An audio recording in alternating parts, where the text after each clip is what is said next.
Agarang naapula ang sunog na sumiklab sa isang bahagi ng PNP General Hospital sa Campo Crame nitong August 24, 2025 matapos ang mabilis na aksyon ng pinagsanib na puwersa ng Philippine National Police at Bureau of Fire Protection.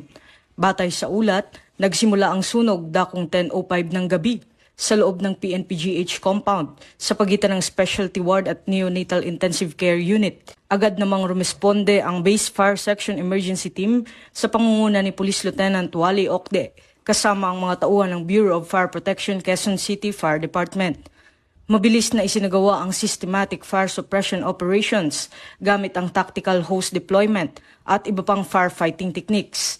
Bandang alas 10:50 ng gabi, idineklarang under control ang sunog at alas 11:19 naman ng gabi ay tuluyang idineklarang fire out ni Fire Inspector Mary Grace Peralta.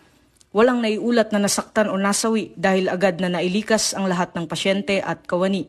Tinatayang nasa 360,000 pesos ang halaga ng pinsala.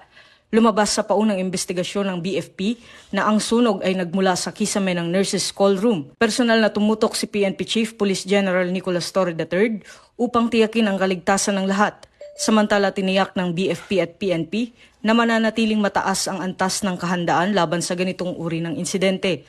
Ang pangyayari ay nagsilbing paalala ng kahalagahan ng koordinasyon, malasakit at mabilis na pagtugon sa oras ng sakuna. Isang patunay ng tunay na serbisyo at dedikasyon ng mga lingkod bayan. Pinapaalalahanan naman ng publiko at lahat ng tanggapan na tiyakin ang maayos na kondisyon ng mga fire safety equipment tulad ng smoke detectors, fire alarms at fire extinguishers upang maging epektibo sa oras ng pangangailangan.